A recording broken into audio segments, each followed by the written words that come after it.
Well, hello. If any of you came to Flux, you will know that, especially the private view, what an exhibition it was. Brilliant. Pretty much over 800 pieces of art on the wall. I was there all week last week, actually hanging some of it and seeing people in with their artwork. Generally going around touching bits of walls up with paint, all the usual stuff that you have to do, and then the private view was something else. And to give you an idea, look, we had a picture taken at the end of the artists that were still there on Sunday night. So yeah, it was pretty crazy actually. But it was my birthday at the end of June, and always struggled to decide what I want, and often say, just give me money. And that enabled me to buy one of these, which is a 360 camera. So if any of you were at Flux, you would have seen me walking about with that camera on a stick, and that actually enabled me to create a video of the event. Now this is a shortened down version because the full version is a lot longer, and I will play it towards the end of the night, so bear that in mind. So tonight's guest is an artist that was at Flux last week, and those of you that came will definitely have seen him there, because he was in the what was called the color room. And so Giuseppe Migale, he's a self-taught painter and digital artist. His view of the world is through a geometric filter, where everything can be represented by a specific shape, made only of combination of straight lines. So again, I never cease to amaze me how everybody I have on this show is different to everybody else. Not had anybody at all that's the same. So his work's characterized by the absence of curved lines or circles, which represent for me for him, I'm reading his notes, his distinct character trait of being straightforward and direct. So let's hope that he's up for that tonight. And I've done a video of his work. You'll see exactly what he's like. And for those of you that saw him at Flux, you would have seen he had a whole big wall of flowers that were square, but you're going to see now that's not all he does.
So how cool is that? Let's bring the man in. Hello, Giuseppe. Hello. Hi, Gary. And thank you so much for having me tonight with you. Yeah, it's an absolute pleasure. Now, you might be surprised to learn that piece of music is actually called Geometric Memory. So I managed to find something that actually was geometric based. So yeah, that's cool. That was a very nice touch. Thank you. Yeah, it was. Yeah, just, you know what? I struggle every week with music, and I am a musician. So I've got a recording studio upstairs. To be honest, I really don't have time to do the music for this as well as putting everything together. I don't know how you do all these things, to be honest. Well, yeah, you got to pack them all in. That's the answer. Now I'm just going to swap you over the other side, because then I'm able to put you full screen like this, so we can see a fabulous piece of artwork behind you too. So first of all, let's tell everybody whereabouts you originate from, because we've had a little chat about Italy. So so I'm originally from a little town which is named Cutro, and Cutro is a little town in Calabria. Calabria is the region of southern of Italy, basically in between, let's say, Basilicata and Puglia and that kind of region, and then in front of Sicily, mid of the region. One of my favorite countries in the world, actually. And look, we've already got people, which is brilliant, already got people saying some fantastic artwork. So that's very cool. And thanks for that, Francesco. Francesco, probably pronounced that wrong. I'll never get that right ever. You know what? I tried learning Italian. And the funny thing I think is, when you learn French at school, you never speak French with a French accent very well at all. But the minute you start talking about Italian, the hands come up and you have to join. And I absolutely love it. Absolutely love it. I have to keep my hands down, try not to be that. No, it's absolutely superb. So, born in Italy, and then obviously you're now in London. What I've just read out, basically some of the notes that I've taken from your website, is basically that you're a painter and digital artist. Yes. Now, but what is very, very noticeable, and something I've already mentioned, no circles, no curves, no bends, no nothing, all straight lines. So let me ask the question, which I'm sure you've asked loads of times: why? Well, it's. I think it's got to do with the being direct in a way. I always loved pieces and art where basically can speak directly to you, and that's a kind of thing that also is a kind of part of my personality to a degree. I mean, I think I'm a very straightforward person, you know, kind to got to straight to the point and being direct, and sometimes probably too much direct. So I don't know if that's a good thing or a bad thing. You never know. It probably depends on the context. But that's what I try to, you know, represent with my works. This sense of precision and honesty and being transparent in a way. Not that curved and circle lines don't have that kind of things, but with my work, of course, I want to portray that kind of let's say aspect of my personality as well. Okay, well, I'm going to actually pull up. I've just put another screen to the right of me, because every week I bring up some work, and then the artist struggles to remember what they actually called it. So I've got another screen to my right that actually lets me know exactly what. I do have my website. Yeah, but look, let's start with portraits, because you can see here. You can see here that this is obviously a portrait of your good self. And again, I read on your website that you do the digital side by hand, don't use an app or anything. No. And so look, you can see quite clearly that is that's you. And even though it's straight lines, I mean, it's pretty impressive how you do what you do. So what's the why what led you down the portrait route to start with?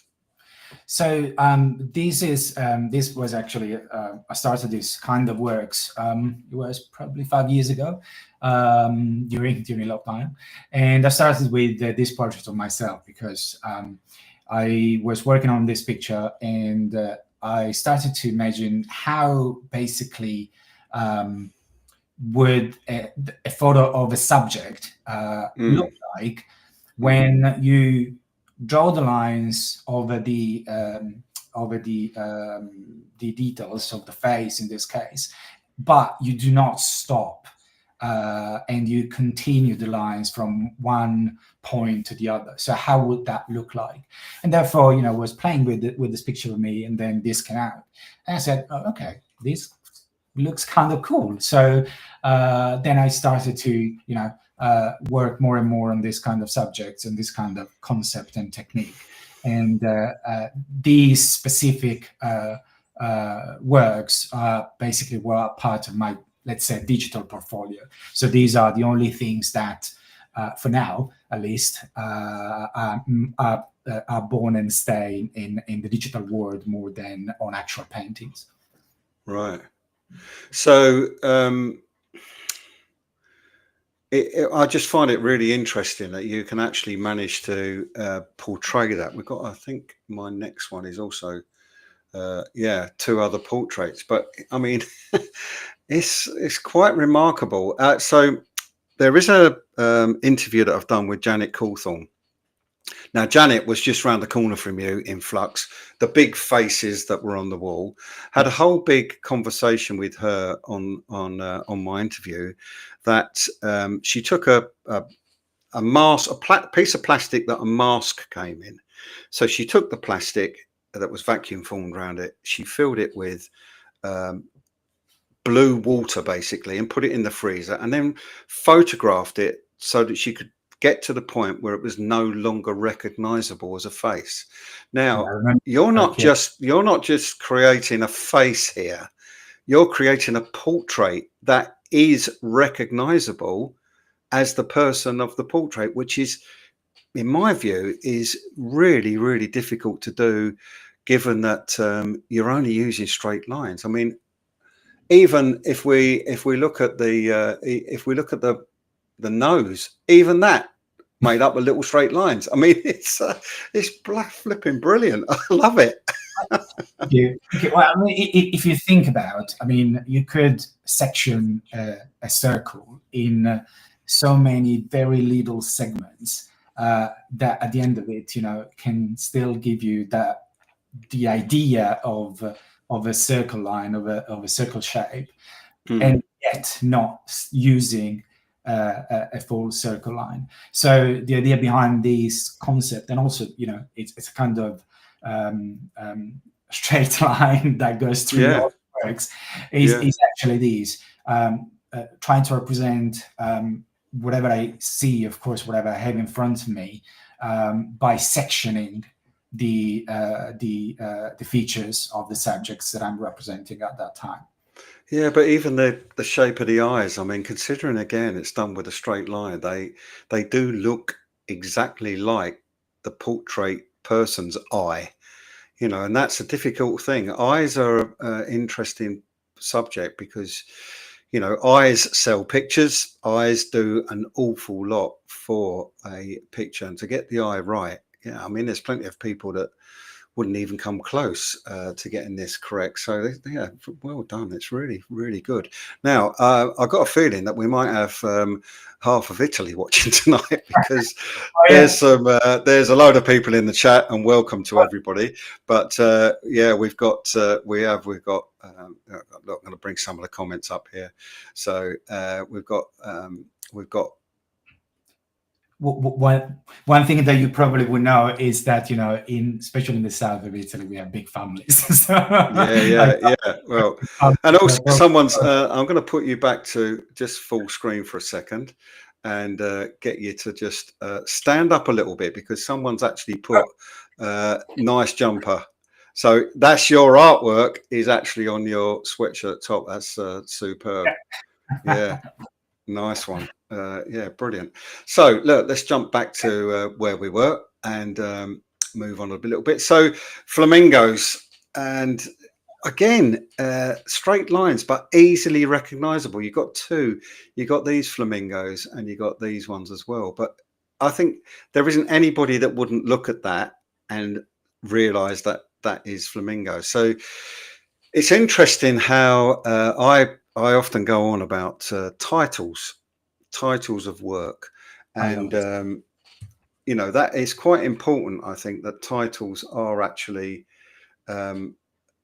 reflective of the work that you've actually got, and However, you're not going to not look at this and think flamingos, but you've called it the dance of flamingos, and you can see why. Yeah. So yeah, again, colors are right. So I can see with the portraits, I can see with this. Let's move on to the next flamingo one. I can see with that too, and this one is literally called flamingos. So your color are effectively there's Paolo just popped up as well. Your colors are reflective of your of what the flamingos are. So you're kind of limited in they still want to look like flamingos. But I'm going to bring this up because look, Paolo, he's on most weeks, and he would have seen you at Flux, and you would have seen him. He had something planned, apparently, something he was going to wear planned, but didn't pan out this time. But last time he looked amazing. Last year's one, and he's a great abstract artist, really, really superb artist, actually. But if we just jump on to your flowers ones, so these are. This is kind of some of the work that you or similar to that you had at Flux. This was a Flux, yes. This one's at Flux, yeah. So again, what led you down the flower route? Because you have got quite a number of them, and that was, I think, that was your whole exhibition, wasn't it? You had a whole wall of them. Yeah. So what led you? I mean, it's clearly the ones on the right are daffodils. It's very obvious what they are, and violets are on the left. So what led you down that route? So the let's say collection that I was showing at Flux is called Quadriflower collection. Quadri comes from the Latin word quota, which means four. And the idea behind this work is basically to represent the flowers with four main colors that, for me, would represent that specific flower, and put them in four squares. And there four colors. That's where the name Quadriflower come from. And everything started actually from that big piece that I have on behind me, that is called the March of the Sunflowers. So everything started from there. That is the first piece of my Quadriflower collection, and everything started from here because, as you probably would have noticed now, the sunflower, let's say, is one of my most favorite flower, and the idea behind the specific work here was to basically represent what is a field of sunflowers that, probably everyone has seen what the field of sunflower is. And I was always fascinated by their lines and the straight lines that can go, for miles and miles, and how they look so regular, so in line, so precise. And I was always fascinated by this concept. So I wanted to portray something like that, but of course, with my geometric filter. And so I came up with this concept of this 30 sunflowers that they look like they're marching through somewhere. And a funny story is that one of my dear friends actually commissioned one single sunflower out of this piece. So I created the single sunflower that then I started to have a limited edition of 30, because 30 is the number of sunflowers that I have on that big piece. So from the square sunflower, which I also have the artist proof, the very original artist proof, then I started to transfer the same concept also to different flowers. But what I wanted to do was to choose flowers, not any flower, but choose flowers that could actually easily be recognizable through specific colors combination. So that's why, for instance, my collection, I would never portray like, I don't know, tulips or roses, because you can have those in so many colors. Yeah. Whichever colors I would choose, they will not represent that specific flower. So that was the main concept behind basically the quadriflower collection. And then the next step of the quadriflower collection is actually this version of the same concept, but looking at the flower from a different perspective, from a different angle, from a different put the flowers in combination and composition of flowers on different planes. And therefore, while the single flowers basically are like a bidimensional view, in the 3D version, I play with the forms and manage to transform them and imagine and represent them with a different kind of structure.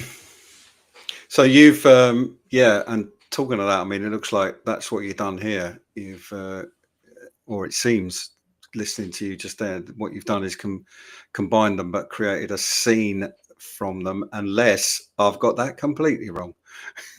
I hope you know what that is, so I hope so. what that look like. Yeah, lavender field. Yeah, so you'll know exactly. So you kind of know that I had a piece on display where it was a lavender field, but I changed the colours. And isn't it interesting how you can, again, you've just done it with straight lines. I don't know of any other artist who does that. Was geometry a thing for you at school? Is that, do you think? Yeah, I'm actually an engineer by background. Yeah. Okay. When I was in school, there were two things I was good at: math and drawing. Then when I get to the point to choose for the university, I choose engineering, and therefore I stopped to unfortunately to pursue my creativity and my drawing passion. And then I started again in 2020 under lockdown and all these kind of things, when that period happened. But yeah, geometry and modern geometry was more actually always fascinated by the geometries, yes, but more the combination of shapes and you can play with shapes. I'm also I used to play with Lego lots and lots of times. Well, I'm not really surprised at that. I've got to be honest. I have a passion, for instance, of my when I was a kid was origami. So you have origami, you have Lego, you have math, you have geometry. So you were surrounded by it basically. Exactly. So then I started to actually my very first pieces were more abstract than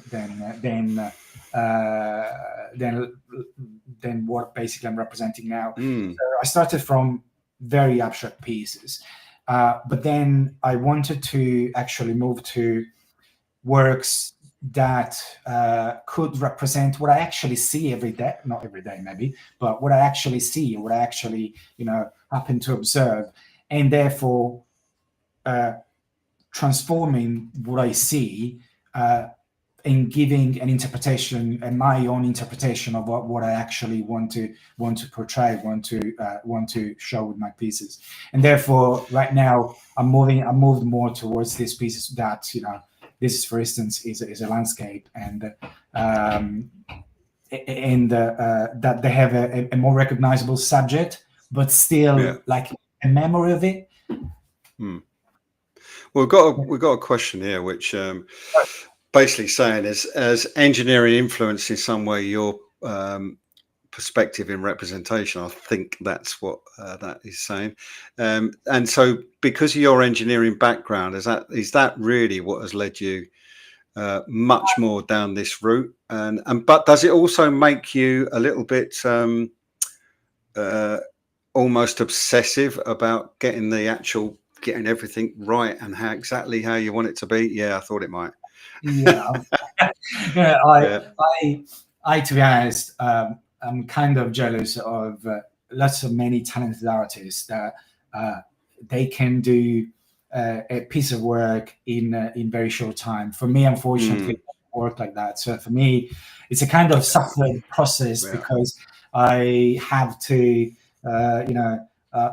actually, that's my aim, that's my target, to have a piece with precision and also the precision of the lines, the precision of how the color uniformity looks from different angle. It's a kind of a must for me, and therefore sometimes I suffer because I try to be as precise as possible, and sometimes that is also a problem because it's like putting so many rules in the process just by itself, it's kind of controlling the process and controlling the creative process. So one way, on one side, I want to explode from a creativity point of view, but at the same time, when it comes to execution, I need to control. Yeah, you need to exactly from start to the end of it. Now we have got a comment in Italian. Now this is first. I think this is 38 or 39 of these I've done. First time we've had somebody. Now I'm really hoping that this is not something rude, but you might have to translate. So we'll bring that up. Well, no, they're asking if I can say something in my dialect. So it's okay. In your dialect? Well, yeah, that's fine. You go ahead. Just please don't swear. That's all. I would never. No, please. I'm waiting for that. Yeah, as I said earlier on, I did start because I love Italy so much. I feel whenever I go abroad, I always want to try and speak the language. And because we were going to Italy so much, I did start going to night classes, start getting all the books out, and then look, other stuff got in the way. But I will. Determined to get back to it. And what I found very interesting, which you'll be able to sort of help a bit here with, is that there were two different dialects. So if we were on the coast, it was one thing. If we went up into the mountains, it was a completely different dialect. And so I asked for a coffee on the coast, but asking for a coffee up in the mountains was that was a capucha. That was like completely different. I'm thinking, hold on, I'm going to do a capucha. And it's only because someone said to me, if you just keep asking for what you've been asking everywhere else, you're not going to get it. So, but I found that really, I thought, English is hard apparently, but that's it's really cool. We're gonna jump on a little bit more because I've got a few of these now. Now everybody's going to know this, of course, being London. But again, when you're doing something like this, how do you choose your color palette? Why is that? Was the sky that color? Why have you chosen to do it in these colors? It's I try to let's say give the work a little bit of pop colors, because I'd say I try to be truthful to the landscape in itself, but at the same time always going back to how I do want to represent that. So the colors are of course exaggerated, are a little bit out of scale in a way. They are prominent, and again it's about the strength of the message that I actually want to portray. In this case of this view of London, probably the Thames will never look that blue, or it looks that blue, but at the same time it's water, so it becomes water in this context. And it's a very clever use of shadows as well. It's let's just bring that up a bit bigger. It is a very clever use of shadows, and I noticed in the previous one, this one, you're using shadows on the trees just by different tones of the same green, but darker, lighter. And you've done something similar here with a darker blue, a little bit of red on there as well. I think it's very clever technique especially with the fact that you're doing it all in straight lines. That's the bit that I found amazing. And the thing, the concept behind, let's say, the technique that I'm, always try to improve is, if you think about with my work, basically, I can't do fading because each color is confined in a specific shape and in a specific in between those specific lines. So how do you do the shading when you can't? So the shading basically is done by breaking the main shape in smaller parts, and then give it a gradient of colors. Like, for instance, here, this is one of an old piece that is called Moonlight, which probably was one of my first actually piece where I used blue colors. And even here, going back to the absence of circles, the moon is not made by any circle at all. So the trick here was basically to break the circumference, basically the circle line of the moon, in small pieces, in small segments, and then mask that behind the clouds. So I have to say, I really like this. This is probably my favorite, actually. I think this is very clever and great colors, and probably would almost fit on anybody's wall. I think it's such a clever piece. It's already on someone's wall. Well, yeah. So do you do prints of your work as well? I've done prints, not massively yet, because I'm still working on that.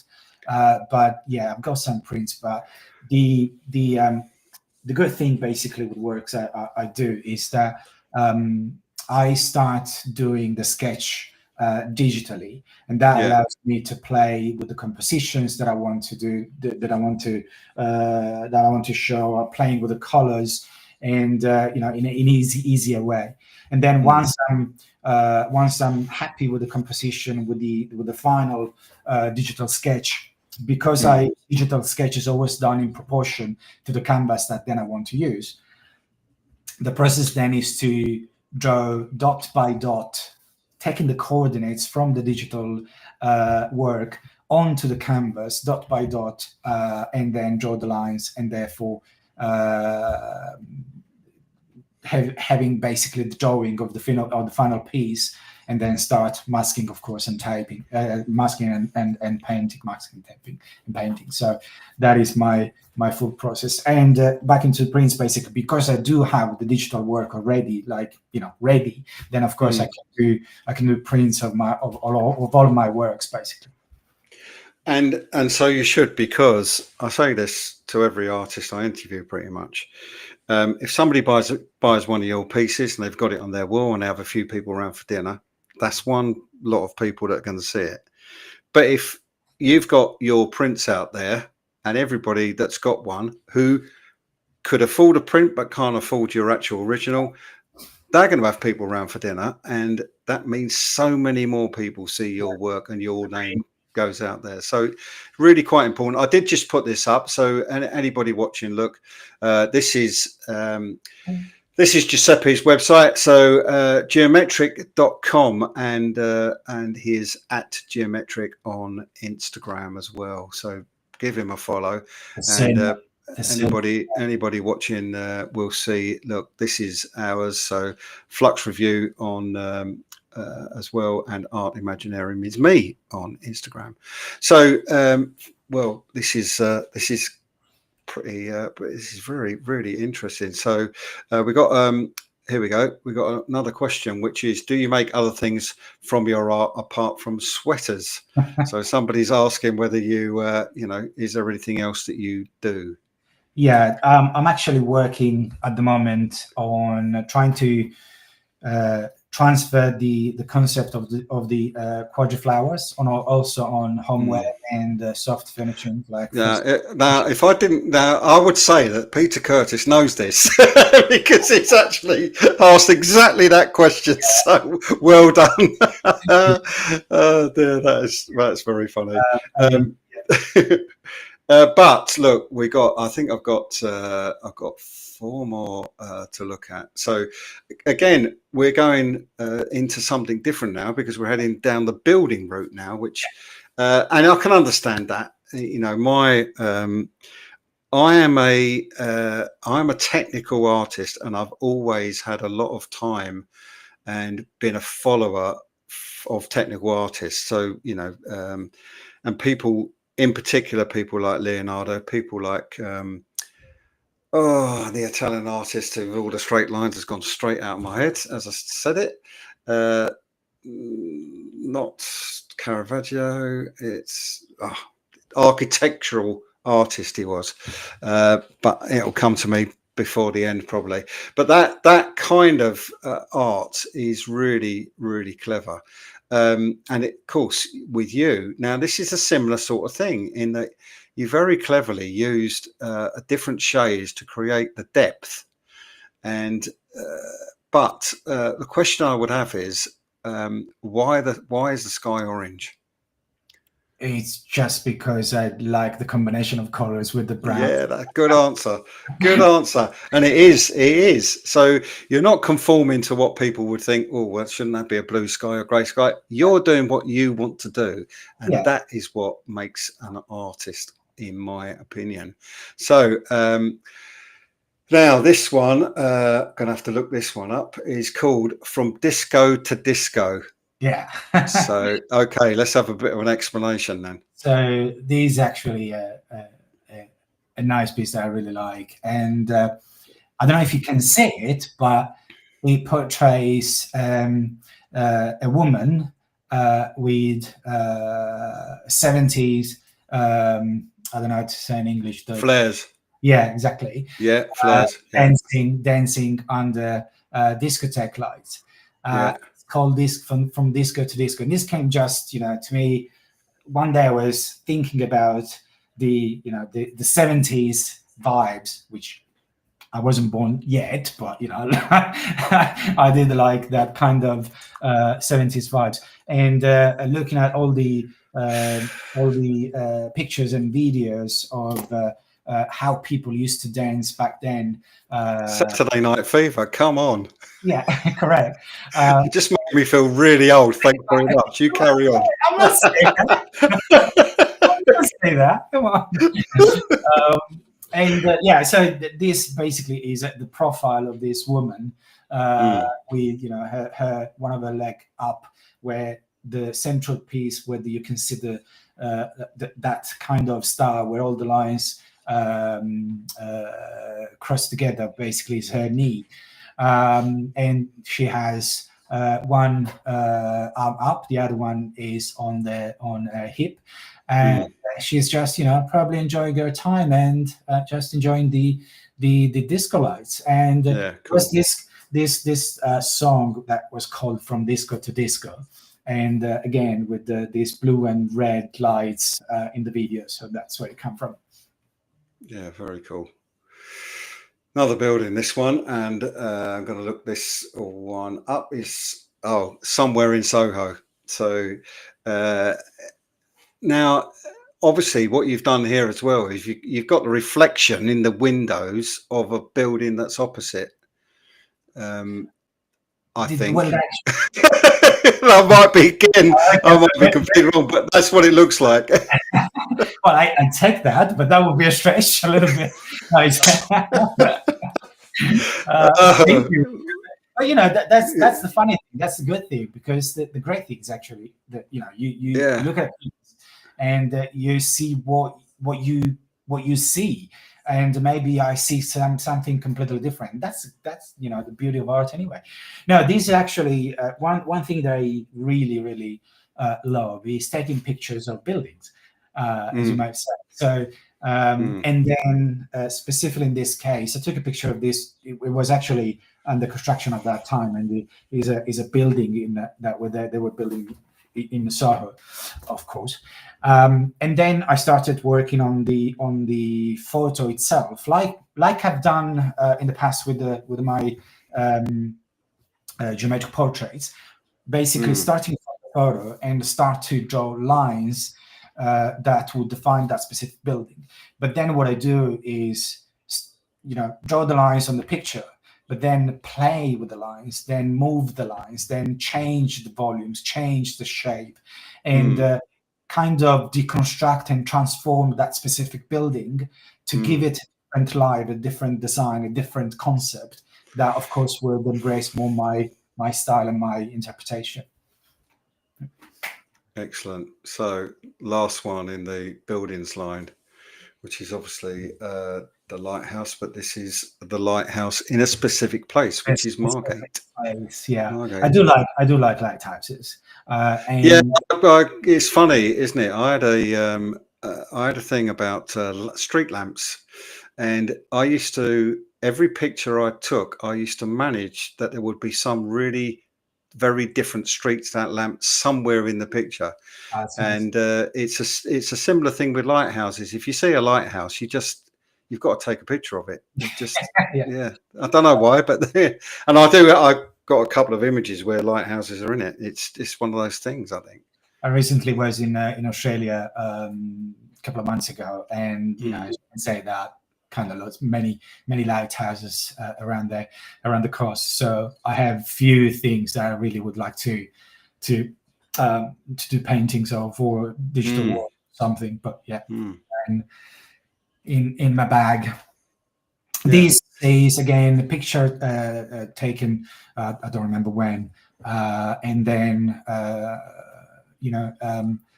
working on the photo itself and transform whatever you see in the photos in just a combination of specific shapes and specific lines all together, and then give this pop-up of colors here and there. I would also like to just let people know that I'm not absolutely monstrously huge. It's just you're quite low in your seat, I think. Now, what I'm going to do now is I'm actually going to bring your website up so people can see, and we can have a little look at again. Actually, if I put us down the bottom, we'll be a bit bigger. You can have, so you've got all these different collections, but what I want to go to is where we actually started. Look at the number of digital portraits that have been done, and look how well. I mean, this one here in particular. I mean, they look so classy, so bang on to the people that you've actually. Look at this; they are so good. I'm blown away by those. I reckon you should have been signing people up at Flux to have their portraits done this way. This is so clever, so clever. Thank you. And as I've already said, well, you've even got a dog there. Look, I saw one down the bottom there, I think, as well. Yeah, you've even got animals as well. So it's not just restricted to people. These are just so clever. I have to say, animals are really, really difficult to portray. Yeah, I think animals in general are. Jump back to the collection. So we've got the flowers. I mean, obviously, this is the one we've already looked at. Yeah. We've already looked at this, but you can see it in much bigger detail on Giuseppe's website, which is I'll just put that up again for people to so they know where we're actually looking. But you can see. So I've just noticed that too. Let's just come out of there for a minute while we go back to what we were talking about, which is I will stop sharing that. One of the questions I've got is it always acrylic? Is that what you work in? Is it acrylics that you tend to work in the most? At the moment, yes. Yeah. And that's interesting as well, because so you were literally around the corner from Sarah Levin, who are, again, Sarah, we love Sarah's work. Love their work, yeah. And she's a paint pourer.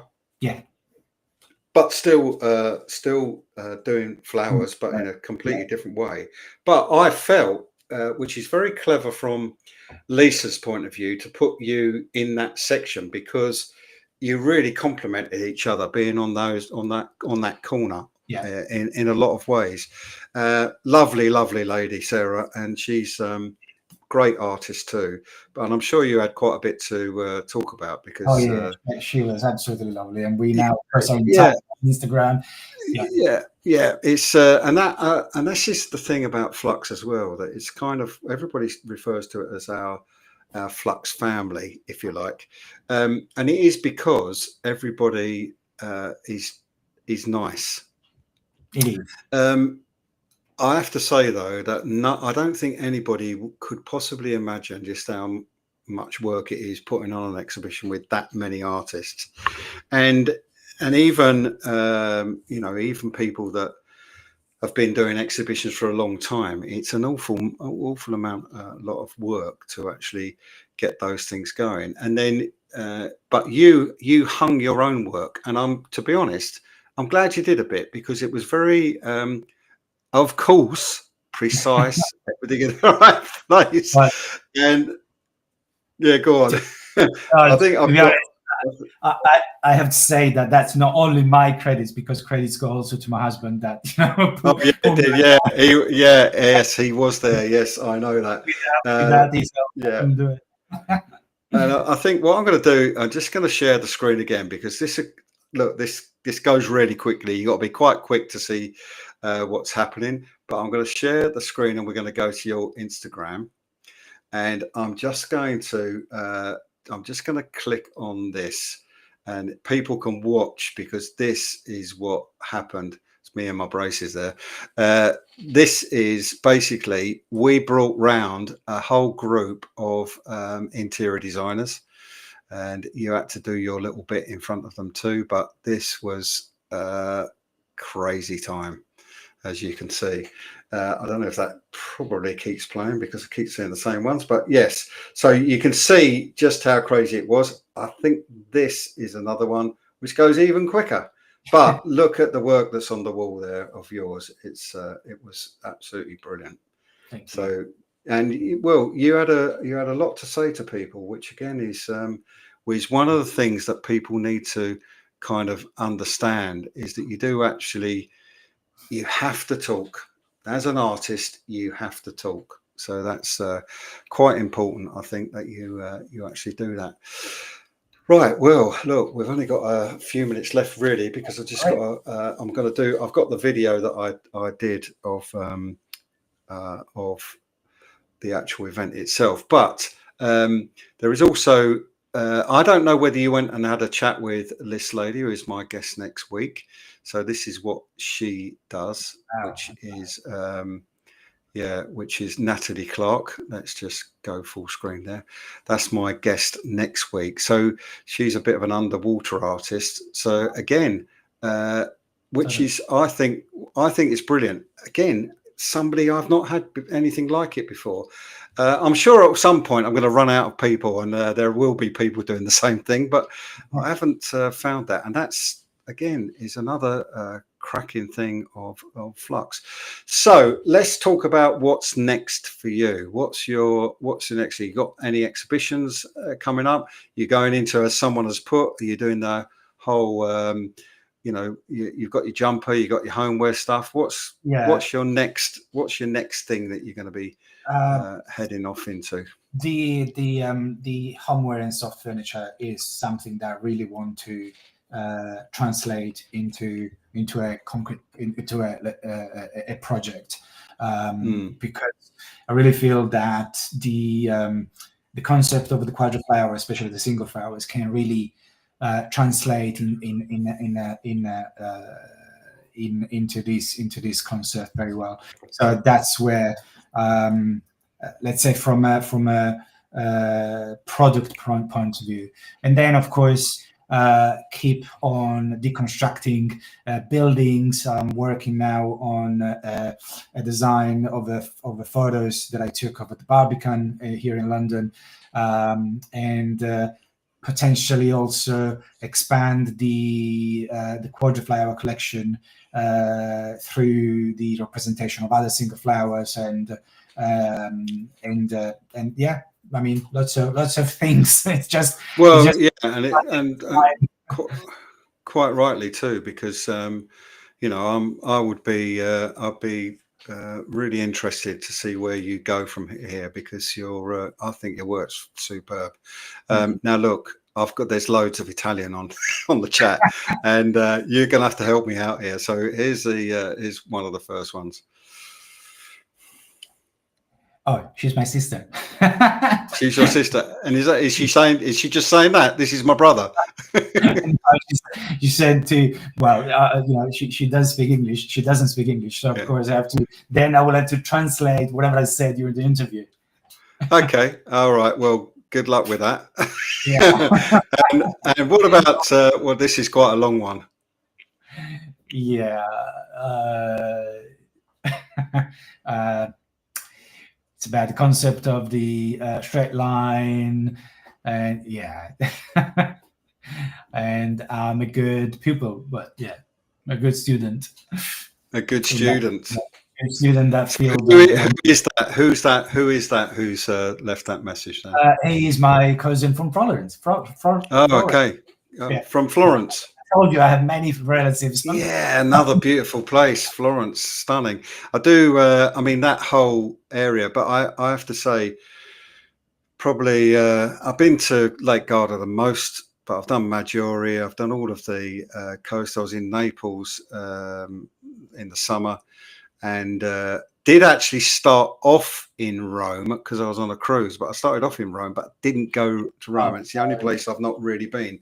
The rest of the country, though, yeah, Puglia in particular, absolutely fabulous. Stayed in a Truly, so I stayed in one of the beehive houses, as we call them, but they, yeah, absolutely stunning.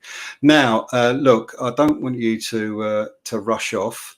I've got just going to really bring up the video I mentioned at the start, which was from Flux. There is a longer one that's actually on the channel, but I just want to give people a flavour of it, and B, you must have seen me walking around with this camera. It's a 360-degree camera, and the beauty of it is once you then edit the image, the film, you can move it about wherever you want. So you're walking in one set, it removes the stick. Oh, yeah, so you're walking along with it on a stick, so it's not too dissimilar to a drone flying about. So look, I'm just going to give people a bit of an idea of this. We'll then come back and have a final chat before we go. But look, that's nearly the hour. I told you it would go quick. So all those nerves that you had at the beginning, they're well gone. But let's just play this video. So look, everybody, this gives you an idea of what the start of the private view was like last Thursday.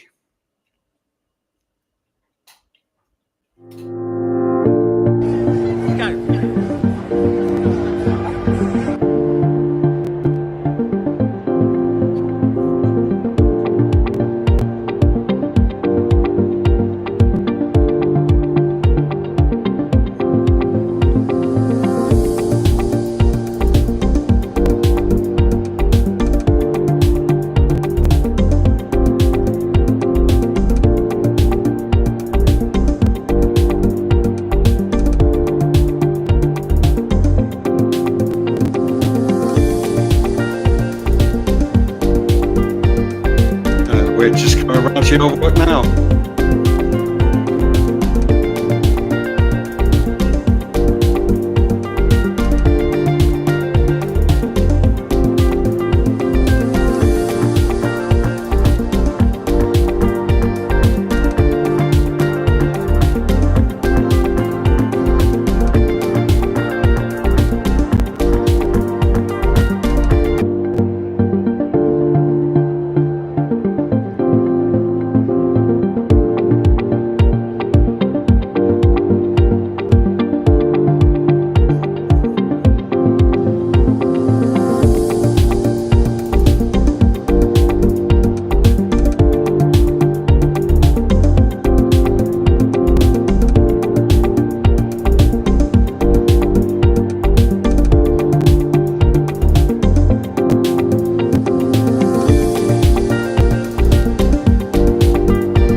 There you go.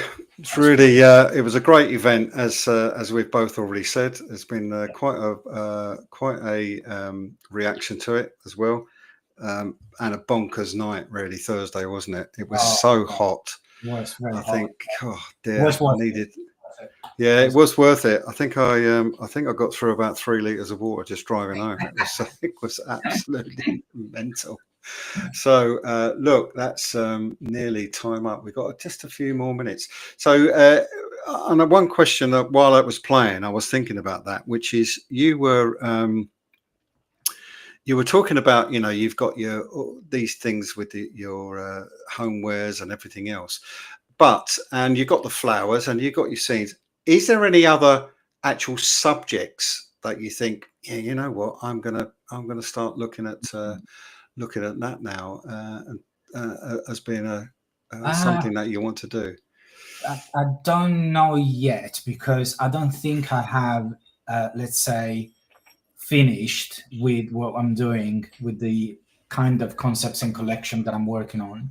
So landscapes, cityscapes, flowers, buildings, those are the things, and probably more flamingos. Those are the things that are really in my horizon for now. But never say never. So. No, it's interesting. You've obviously what.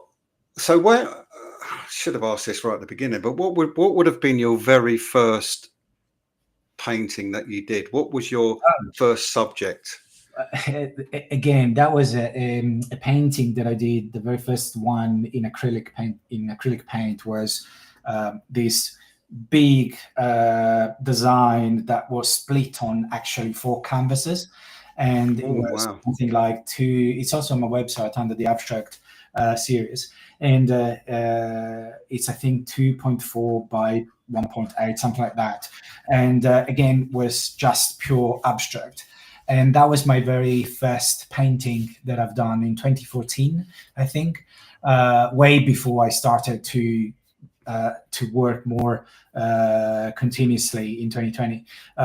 So that was my very first one. So is that a strato? Is it that one? It's called Incastro. I think it should be the first one. Let me actually. The very first one, yeah. Let me. No, it's actually towards the bottom of it. Okay, let's find that, because we can bring that up as we're talking about it. Yeah. Okay, yeah, got that. Let's bring that up, because you've just been talking about it, so might as well let people see what that is. Yeah, that's it. And that was your very first one you did, and then that sent you off down this path. Yeah, which is quite amazing. You've got so your abstract work is once again is a different thing altogether compared to everything else that you're doing, and they are very, very cool. I really do like them. Thank you. And I think it's it's really, really, really very good. Look, thanks very much for coming on. I've really enjoyed this chat, and every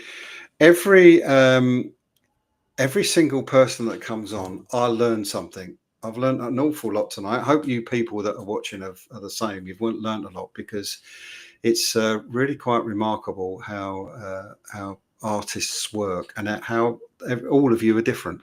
Yeah, all got your own ideas about what you want to do. You're playing very well with perspective, in particular, in some of your work, which is great, because that's an awful lot of work gets perspective wrong.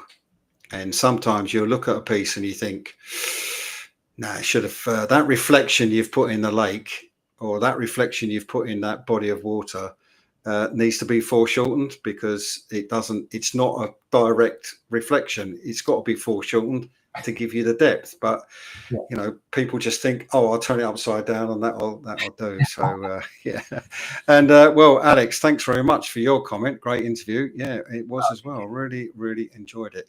Right, don't run away, because I'm just going to talk about next week's artist and wrap up, and then we'll have a quick chat afterwards before we probably both go and get ourselves a well-earned cup of coffee. But for now, thanks very much. Italian, of course. Italian. No other coffee. Okay. So much, Gary. Really, really, really happy for that. Brilliant. Thanks very much. I'll see you in a moment. Yeah. So there you go. Look, fantastic. And thanks, Steve, very much for your comment there. Thanks both for a great presentation. It was. Now, next week's artist, Natalie, look, she paints underwater scenes, and I saw them at Flux, and they're quite remarkable. This is the young lady in question, and she's her work is really quite spellbinding. She's got a lot to say about it, and it's going to be very interesting talking to her. So that's next week's guest. It is on Thursday, and we are going to pre-record it on Wednesday because I have something I need to be doing on Thursday, so we're pre-recording it Wednesday, but it will go out at the same time live. And funny enough, I've always said that I used to be a teacher years and years ago.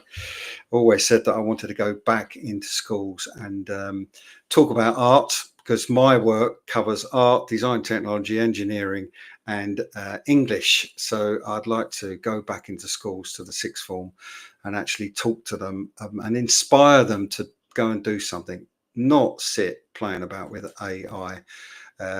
Look, this is something that keeps coming up, but AI hasn't got our brains, and hopefully it never will have. But